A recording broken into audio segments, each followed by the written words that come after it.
Hello everyone and welcome to our channel. जैसे कि हमने आपको बताया था, we are coming up with podcast playlist जहाँ पे हम आईएसआर के ग्रेजुएट्स जो कि अलग अलग फील्ड्स में अभी कोई कॉर्पोरेट जॉब में है, कोई एंटरप्रेन्योर है, कोई पीएचडी परस्यू कर रहा है, उनके साथ आपको प्लेलिस्ट शेयर करेंगे ताकि आपको पता चले उनका एकेडमिक लाइफ कैसा था, अभी वो क्या कर रहे हैं, उनका प्रोफेशनल लाइफ कैसा था। तो इन कंटिन्यूइंग विद दैट, आज हमारे साथ है one of a very special guest mister Aman Mishra. So Aman और मैं एक ही बैच के ग्रेजुएट थे। We are very close friends just like Sumit, Aman and me. उन्होंने अपना BSMS केमिस्ट्री डिपार्टमेंट में ग्रेजुएशन कंप्लीट किया था in the year of 2024 and now he is running an YouTube channel with subscriber base. मैं subscribers के हैं बोलूँ, बहुत सारे सब्सक्राइबर्स हैं। He is in the field of edtech, guiding JEE and JEE aspirants. So उन्होंने बहुत सारे स्टूडेंट्स को गाइड किया ताकि वो एग्ज़ाम कैसे दे और उसके बाद उनका काउंसलिंग सेशन कैसा होता है। सो आज जानते हैं उनके बारे में, उन्होंने अपना एकेडमिक लाइफ कैसा जिया और अब उन्होंने कैसे यूट्यूब चैनल स्टार्ट किया। हेलो अमन। थैंक्स कुणाल। सो अमन, जैसे कि हम सभी से एक पहला क्वेश्चन पूछते हैं। सो आपका आइसर आने का क्या था plan? How did you choose Eicher? जैसे पहला तो मेरा ये था कि फर्स्ट मुझे आईआईटी में मिल रहा था और आरजीआईपीटी कॉलेज है राजीव गांधी वाला, वो मेरे भाई को दोनों को मिल रहा था। और आईएसटी में मुझे मिल रहा था, बट मुझे आईएसटी में मिल रहा था ब्रांच अपना इंजीनियरिंग फिजिक्स, जो कि मुझे कम पसंद था। और आइसर में मुझे केमिस्ट्री जैसे बहुत ज़्यादा मुझे पसंद है, क्योंकि मेरे एडवांस में भी 82 मार्क्स आया था केमिस्ट्री में ओनली। ओह। तो इसीलिए मेरा मन था कि मैं आइसर से पढ़ाई करूं और केमिस्ट्री में आगे जाके पीएचडी करूं, और मतलब उसी में और अपना फ्यूचर बनाऊं। तो मेरा मेन मोटिव ये था कि रिसर्च में थोड़ा और अच्छा काम करें। ओके। सो जैसे अमन भैया ने बताया, जो उनका जेई के एडवांस के मार्क्स के बेसिस पे भी कुछ कॉलेजेस में हो रहे थे, फिर उन्होंने अपना डिसीजन लिया। सो उनको जैसे इनको क्लियर था जो वो क्या करने वाले हैं आगे में, उनको रिसर्च फील्ड में मोटिवेशन मिला था। सो वो रिसर्च फील्ड में आगे गए। तो वैसे आपको भी क्लियर होना चाहिए थोड़ा सा, ताकि आपको पता चले मैं हाँ टेक्निकल फील्ड में जाऊँ, रिसर्च फील्ड में जाऊँ। सो उसके बाद अमन, आपका एकेडमिक जर्नी कैसा था? और एकेडमिक जर्नी के साथ आप ये बताइए, आपने यूट्यूब चैनल कब स्टार्ट किया, आपको कैसे मोटिवेशन मिला? क्योंकि यूट्यूब चैनल काफ़ी, मैं कह सकता हूँ, एक नया फील्ड है, लोगों को पता नहीं रहता है। बहुत लोग तो अभी भी इसको ऐसा मानते हैं, पार्ट टाइम जैसे मानते हैं, लीजर एक्टिविटीज़ की जी। तरह मानते हैं। आपने उसको फुल टाइम परस्यू किया, आपको आपने कैसे स्टार्ट किया इस चीज़ों को? जैसे बहुत लोग जो देख रहे होंगे मुझे जानते होंगे, जैसे मैंने पीएचडी नहीं किया। मैंने बताया फर्स्ट क्वेश्चन का आंसर कि मैं पीएचडी करना चाहता था, क्योंकि जैसे जब कोविड आया था उस टाइम हमारा दिमाग में, मेरे और मेरे भाई के दिमाग में और हमारी टीम में दो तीन लोग और थे, कि हम लोग एक चैनल स्टार्ट करते हैं, बच्चों को गाइडेंस देते हैं। क्योंकि 2019 में जब हमारा हुआ था उस टाइम ऐसा कोई चैनल था नहीं जो बच्चों को गाइड कर रहा हो रिगार्डिंग कॉलेज। हमें आईसर के बारे में भी बहुत मालूम नहीं था, और आईएसटी हो गया और भी चीज़ों के बारे में बहुत कम मालूम था, नॉलेज नहीं थी। तो मेरा यही था कि हम बच्चों को मिनिमल कॉस्ट में बेस्ट कॉलेज प्रोवाइड करें, क्योंकि कोई नहीं कर रहा था और आज हम कर भी रहे हैं। एंड साथ ही में हम लोग बहुत सारी चीज़ें और रन कर रहे हैं, लाइक टेस्ट सीरीज हो गया। हम लोग मतलब जैसे अभी मेरा ग्रेजुएशन कंप्लीट हुआ है तो हम और भी चीज़ें प्लान कर रहे हैं जिससे हम और चीज़ें आगे अच्छी कर सकें। बट अगर कोई स्टार्ट कर रहा है तो मेरा ये मानना है कि अर्ली स्टार्ट करे, जिससे एट द एंड आते आते वो चीज़ों को और अच्छा कर सके। यस, जैसे कि भैया ने बताया, आप जितना जल्दी हो सके स्टार्ट करें उतना बेटर है।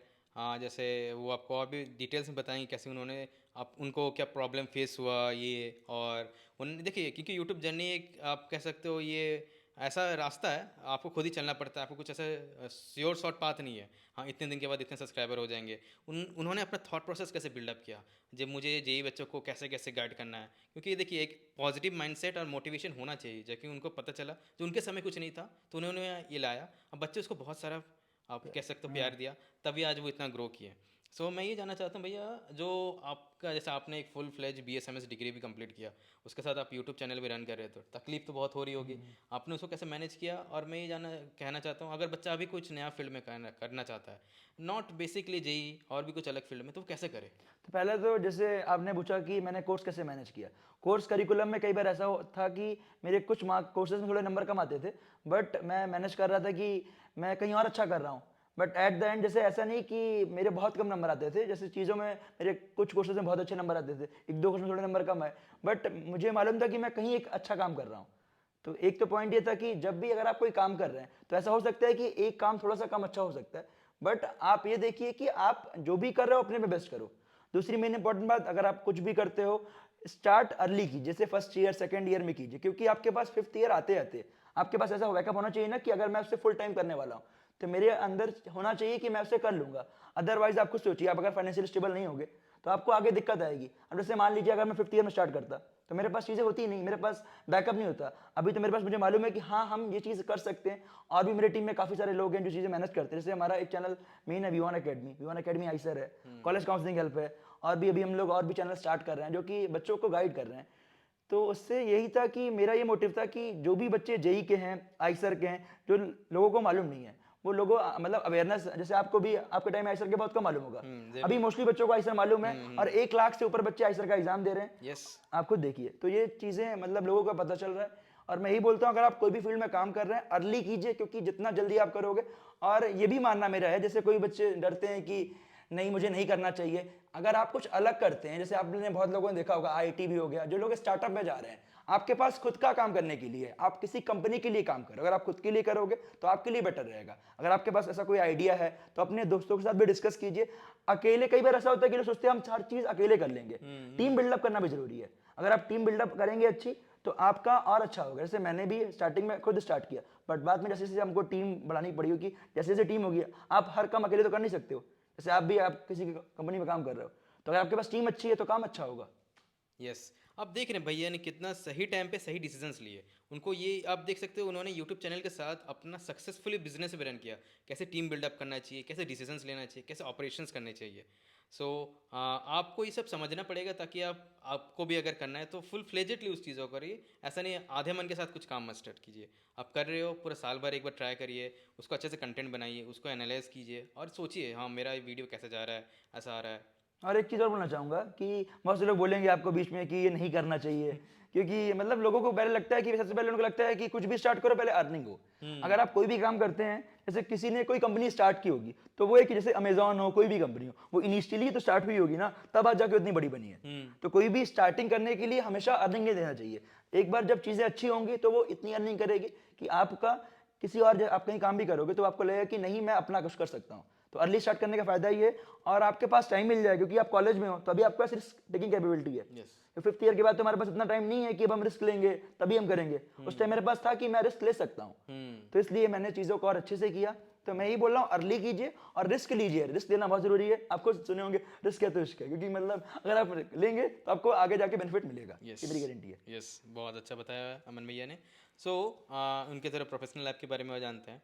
आपने बच्चों को गाइड करते हुए आपको बहुत सारे बच्चे मिले होंगे, कुछ बच्चे बहुत कॉन्फिडेंट होंगे, अंडर कॉन्फिडेंट भी होंगे। तो आप कुछ ऐसे इंसिडेंट बताइए, ताकि बच्चों जो अभी चैनल देख रहे हैं, जो जेई का अभी प्रिपरेशन करने वाले हैं या फिर अभी कॉलेज में भी, उनको भी तो कॉन्फिडेंस आए।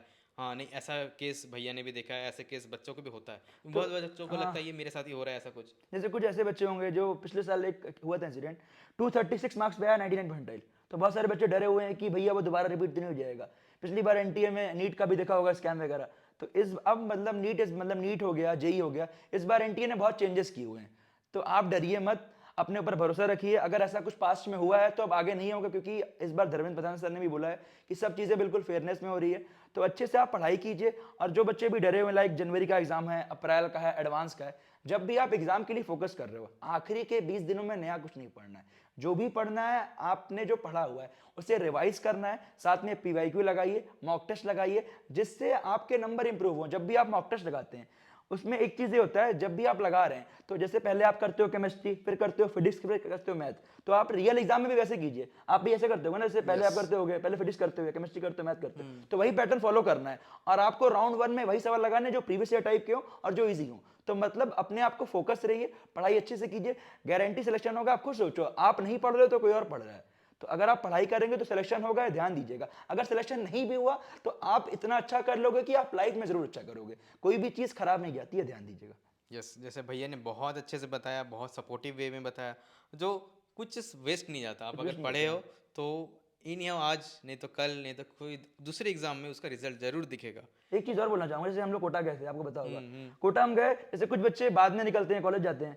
हम लोग कोटा गए तो हमें वहाँ का रहन सहन पता चला। तो जैसे होता है ना कि घर से बहुत बच्चे दूर जाते हैं तो उनको दिक्कत होती है, डिसिप्लिन आता है डिसिप्लिन एक, आता है। तो वो एक साल हमने बहुत कुछ सीखा। बहुत तो ये कुछ। नहीं कि कोई वो चीज़ खराब गई, आपके लाइफ में बहुत मैटर करेगी, ये मेरी गारंटी है। अब मैं ये जरूर कह सकता हूँ, डिसिप्लिन लाइफ भाई ने भैया को बहुत हद तक मोटिवेट किया अपने यूट्यूब चैनल को सस्टेनेबल रखने के लिए, क्योंकि यूट्यूब चैनल सस्टेन रखना बहुत टफ हो जाता है बहुत बार, क्योंकि अप्स डाउन बहुत होते रहते हैं इस पर्टिकुलर फील्ड में। आप अपना ही पे कर रहे हो, अपना ही बिजनेस रन कर रहे हो।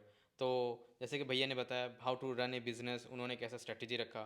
अगर आपको इस फील्ड में और जानकारी चाहिए तो आप उनसे कांटेक्ट भी कर सकते हो। उनका चैनल है V1 एकेडमी, आप उसको भी शेयर सब्सक्राइब जरूर करिए। और ऐसे वीडियोस जानने के लिए आप हमारे चैनल भी ज़रूर देखिए और सब्सक्राइब करिए, ताकि ऐसे अगर पॉडकास्ट और भी हमारे चैनल में आने वाले हैं जो सीनियर्स हैं, जो अलग अलग फील्ड में, जो PhD या फिर जो अलग अलग फाइनेंस फील्ड में, टेक फील्ड में, उनके साथ आपको और भी जानकारी मिलेगा, ताकि आप भी बेटर डिसीजंस ले सकें फ्यूचर में।